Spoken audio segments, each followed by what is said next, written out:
Hello, and welcome to Ditch Witch Diaries. We are talking about herbs of Jupiter, and we are going to get started with our first herb, which let me just share it with you right now. It is hyssop. It's our first herb, and it actually goes along so much with the typical characteristics of Jupiter herbs. So it's a very typical Jupiter herb in very many ways. So the name for hyssop is Hyssopus officinalis. Not nice. A very exactly fancy. Exactly what you might expect. So there is the botanical drawing for hyssop. And that's what AI thinks hyssop looks like. And you know what I saw? It kind of does look like this, but a lot of things that I saw is that whole like stem area is one like big set of purple flowers. So that's how not as much space between. Yes. Okay. The parts used. We use the aerial parts. And the other names, we didn't have very many. Hysopo, and Aesop. Nice. There you go. And hyssop comes from the Greek word azob, and it may be Greek, but it was also from a Hebrew word, so it means holy herb. So they're all like kind of traced back. Greek and the Hebrew word, they all mean the holy herb. So the plant information. Now we're at plant information. This plant is a semi-evergreen shrub, and it's very short. Like it grows only up to 2 feet, and they often use it to like line the outside of gardens because it's a short kind of really hardy shrubby kind of plant, and it has narrow leaves and clusters of blue double-lipped flowers. It's in the mint family, so that's probably why they showed it the way it is, because mints always have the regular like the characteristic set of leaves that you'll see. This hyssop has both male and female parts all in a single plant. And the flowers, the leaves, and the oils are used in culinary flavorings. The foliage enhances the taste of soups, stews, and sauces. And the oils are used in the production of chartreuse liquor.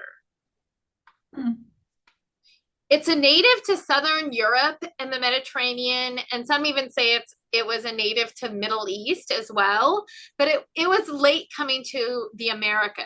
It didn't get to the Americas until 1631, but now it's grown in lots of US gardens. Hyssop leaves and flowers, they provide a minty aroma, and they have a slightly piney and bitter taste. And it's used in the flavoring za'atar. Do you know what that is? Za'atar? It's like no, not really. Middle Eastern. It's like a sauce, but yeah. Oh, is it like a flavor? I think it's like a spice, isn't it? Oh. We'll see. What is za'atar? I don't know. I thought it was like a sauce, but that could be totally off. Let's see. I'm looking at it. Za'atar. Okay, this is what za'atar is. Za'atar is a Levantine family of herbs. It's a spice mixture that includes like sesame seeds, dried sumac, all sorts of stuff. Oh, okay. Yeah. Kind of like a garam masala. Yeah. Okay. Hyssop is reputed to strongly attract bees. So beekeepers, like they would even rub the hives with hyssop to entice the bees to stay at their hives. And you're supposed to gather it beneath a full moon in Cancer. Nice. So we're going to get right into it, because let me tell you, most of these stories that we're going to find on hyssop, they revolve around the Bible, because the Bible loves hyssop. It's like mentioned everywhere, and it's very interesting what it's mentioned for. So we're going to look at it. So get ready for your Bible lesson.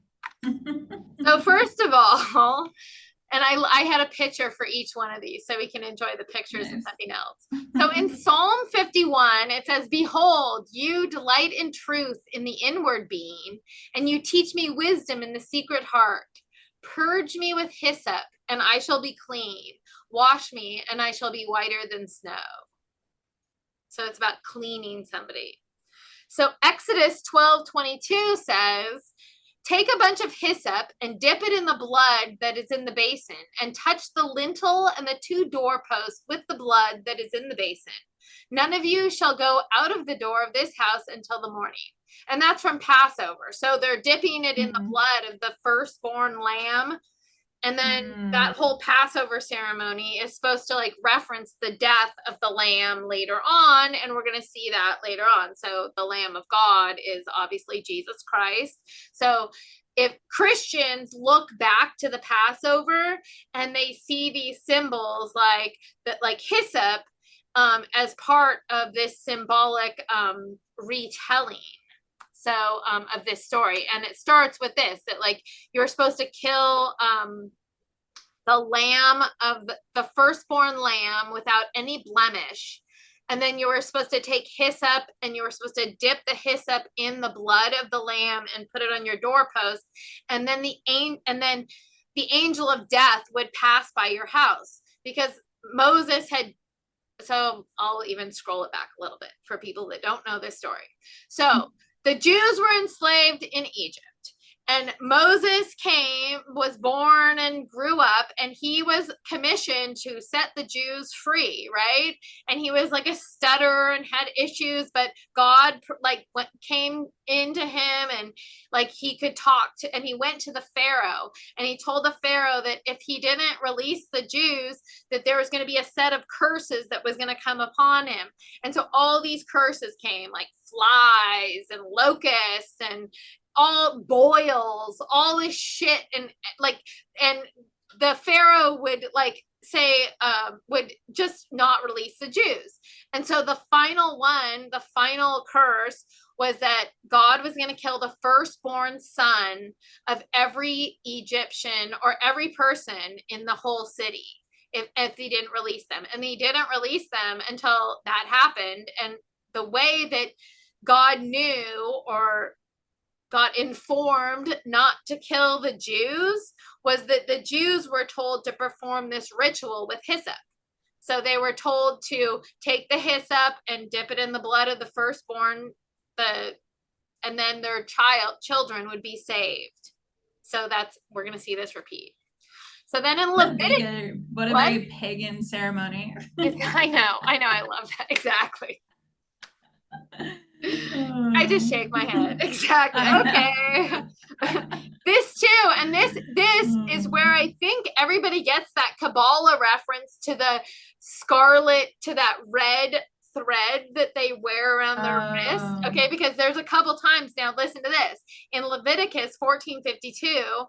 It says, thus he shall cleanse the house with the blood of the bird and with the fresh water and with the live bird and with the cedar wood and hyssop and scarlet yarn. So that's the first, scarlet yarn and hyssop are tied together in a couple of verses, but I couldn't even remember a place where they talked about scarlet yarn in the Bible. And then I started reading these and I'm like, oh, maybe this is where everybody's wearing the people that practice like Kabbalah or whatever, they wear those red bracelets. So in Numbers, this is another reference. It says, and the priest shall take cedar wood and hyssop and scarlet yarn and throw them into the fire, burning the heifer. There we go. In Kings, which is we get forward, and we're talking about Solomon's wisdom. So now we talked about its properties of cleansing, and now we're going to speak of its properties of wisdom.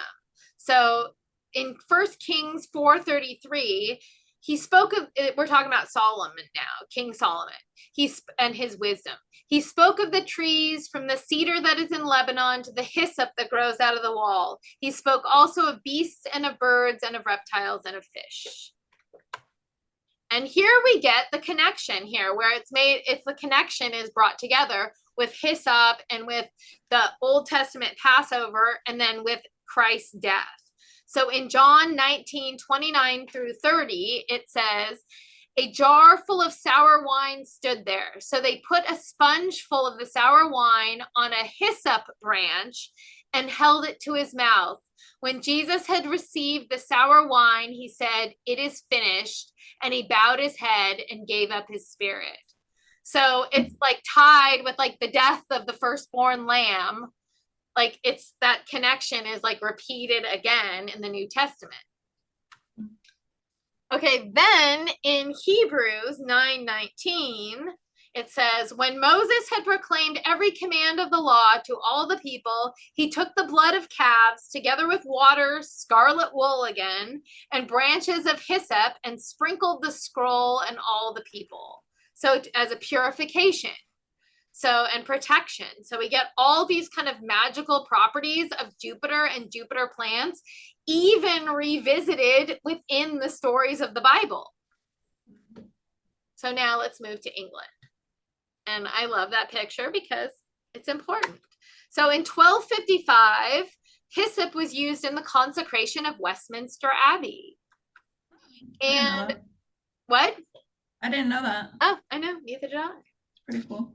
So the exact dates when hyssop was introduced to England aren't known, but it was really close to this time because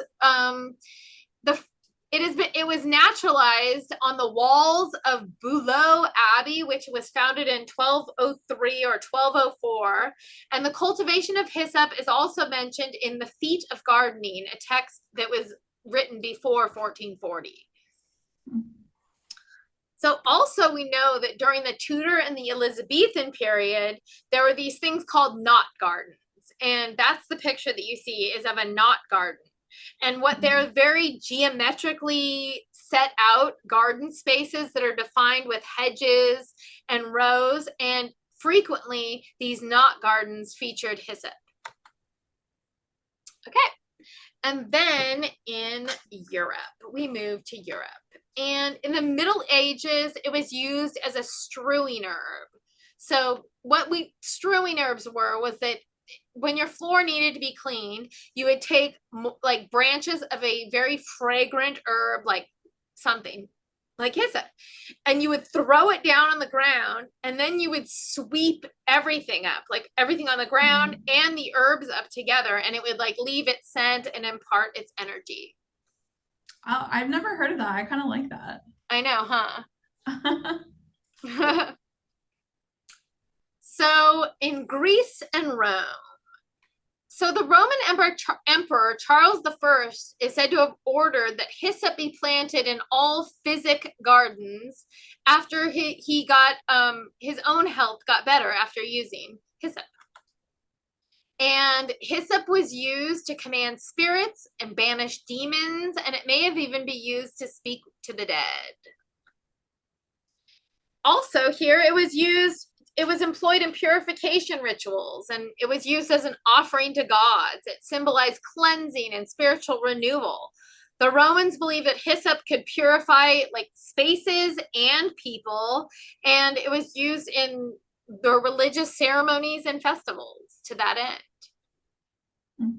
Then we move to Egypt, because we find it in Egypt as well. So priests added hyssop to purify their food because priests in Egypt had very strict dietary regimens, and hyssop was part of the purification of their food so that they could consume it. Ancient Egyptians also believed that hyssop could ward off evil spirits and all negative energy because it was a purifying herb. And it was a crucial part of funerary rituals, and it aided the dead to get to the afterlife. Also the Celts. So we find that the Celts have used this. But the Celts apparently were using this herb as an incense and a ceremonial offering to deities. So the Celtic people, they greatly revered nature, and they incorporated hyssop into their rituals. and it was said to cement the connection between the spiritual world and the natural world. So now into correspondences. I like that picture. I know, me too. And it's not exactly who it's supposed to be. We're going to get to who it's supposed to be. It doesn't look like who it's supposed to be. So it's associated with fire and obviously with Jupiter. The astrological sign is Cancer, because remember, that's when you're supposed to pick it. I know, a new moon, a full moon in Cancer. Is it new moon or full moon? Now I have to go look back. Dang it. Gather beneath a full moon in Cancer. Okay. The chakra it's associated with is the root chakra. The Sabat, I've heard both Imbolc, and a lot of Yule as well. Mm-hmm. The moon cycle would be the waning or the dark moon. The crystals are amethyst, lapis lazuli. The tarot is the kings, and all of the kings, or the chariot, which is very interesting. Yeah, we were just talking about that. I know. And the goddesses it's associated are Brigitte, the Fae, and Pandora. So this is supposed to be Pandora. I'm like, and I'm like, I don't know about that. Pandora should look a little bit less pleasant, maybe. Yeah, like florally and like. Exactly. So the magical properties of hyssop. Purification. It should all be obvious. We've talked about them all practically. Okay, so you can use it before ritual. It's good to use in a bath, like we've said before. Like if you put it, like make yourself like you're in a teapot. So you just put like the herbs like in, like you can even make what are they called? What is that cloth? Cheesecloth, little bag filled with hyssop, and then you can dunk it in the bath so that you don't have a bunch of herbs strewn all over your bath. It's good for cleansing auras and cleansing sacred spaces as well. So both, we saw this in the lore, humans and people, or spaces and people. You can also use it as an aspergillum. So you asperge with an aspergillum. So an aspergillum is in like Catholic masses is this metal piece with a ball on the end that contains holy water, and you flick the holy water. But you can use hyssop as well to asperge, and you can use, even if you can use it with holy water as well. And if you do that, it's called Solomon's sprinkler. So it's good for hex sprinkler. I know. It's good for hex breaking and uncrossing. And if you do this, you can use it as a floor wash while you repeat the 51st Psalm. It's also good for road opening. So again, luck and road opening and expansive energy. We know all about this. It removes blockages. Or magical properties. So protection. Okay, remember, big daddy, father, Jupiter, Maximus, Optimus Prime. Optimus Maximus Prime. Okay, protection. He's going to protect you, right? So hyssop is ruled by this, and you can hang it in bunches at windows and doors to keep out negative energy, burglars, and intruders. It's also good for healing, consecration, and especially consecrating magical tools. You could consecrate your home or your church, like Westminster Abbey. It's also good for banishing and fae magic, because it's a type. And you know what? I could not find any stories about how it's connected to the fae, but which is unfortunate. I tried to look. Yeah. Seems like a lot of plants that have a lot of very colorful flowers on them, like a bunch of flowers like kind of clustered together, seems to just kind of generally be associated with the fae. From what little I know, I don't really work with the fae, but definitely. So we saw that it was associated with the root chakra, and to that end, it's really good for grounding, and especially where there's fear. So it's good for people with root chakra imbalances, especially compulsions and addictions. And you can meditate with this herb for grounding. It's also good for self-love and to know your purpose in life. So now the medical disclaimer, we're going to get right into these medical things, and we have to disclaim ourselves because we are not medical professionals. So we just looked up a bunch of stuff and we know stuff about herbs. And we have a bunch of books. We're just repeating what we see. Touched it a bunch of times. Yeah. Loved on it and felt its energy, that kind of stuff. So the medicinal properties, it's an enthelmintic, an antispasmodic, an anti-catarrhal, an aperient, an aromatic, an astringent, a carminative, a diaphoretic and a menagogue, an expectorant, a febrifuge, a hepatic, a nervine, a pectoral, a stomachic, a sudorific, a tonic, and a vulnerary. So you can use it for lung issues. So for coughs, shortness of breath, wheezing, you're supposed to boil it with honey and rue for wheezing. And for colds, you can use it with horehound and take a glassful every hour. It works for a sore throat. Of course, it's always the old rheumatism cure, but this time they say to use it externally. It's good for anxiety, especially hysteria. Of course. Thank heavens we have a treatment for hysteria. I know. Thank heavens we have something for our hysteria.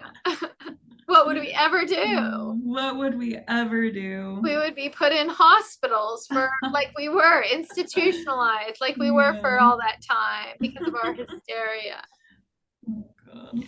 I you know, and I can think of a couple things to get really hysterical about that are pretty legit. So I don't know.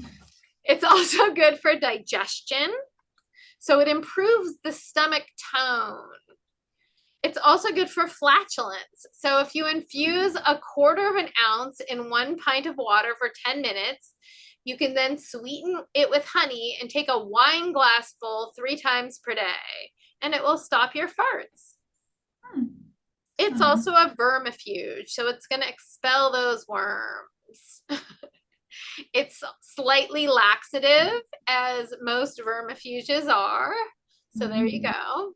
Some vermifuges are extraordinarily laxative. So there you go. It's also supposed to be good for lice. So you can put the oil on your head. And let me tell you, I have been watching I'm so glad that my kid is done with school. My kids are out of school because I had one child who never got lice ever a day in her life. And then I had another child that got lice, gosh darn, always. Like I shaved his head one time. It was so bad. But so the thing of it is though, is that now I hear that lice is resistant to a lot of those things like pyrethrin and a lot of these things. So you have to switch it up. And a lot of these lice ladies or whatever are using these kind of herbal concoctions to kill lice because they're so resistant to everything. It's good for wounds. So you're supposed to lay the leaves on a wound to cure infection and promote healing.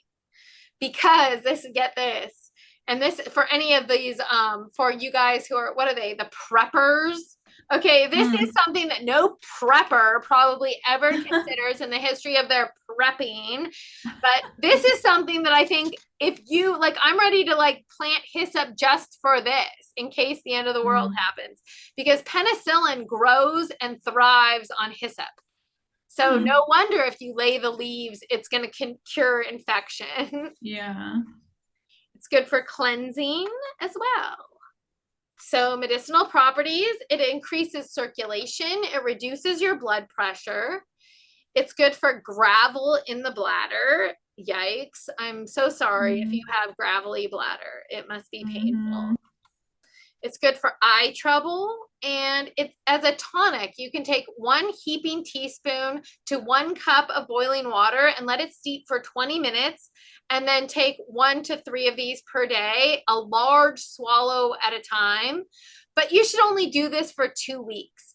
So some tonic herbs, and I'll tell you what, like oat grass, you could take it all the time. Like it doesn't matter. You don't even have to take a break. Oats are pretty easy unless you're gluten free. And then some of these oats have gluten. You would want to get like, you want to make sure that your oats and your oat straws are like not, I don't think that oat straw has gluten, but whatever. I don't know why the gluten's involved, but yeah, probably maybe like the milky part of it. Maybe. I have no idea. But this herb, you shouldn't be taking it for more than 2 weeks at a go. And probably because it has a really effect on your liver. And so a lot of these plants that have very specific effects on very specific organs, you need some breaks. So here are the sources right here. Very nice. And let me stop sharing. Okay, and we are back. And I hope you enjoyed Hyssop as much as I did, even though we went through a biblical rendition. Like you don't even have to go to church, because I just told you like we just had a full like little ceremony. Full sermon. Yeah, full sermon about Hyssop. Anyway, I will see you at the next Ditch Witch Diaries.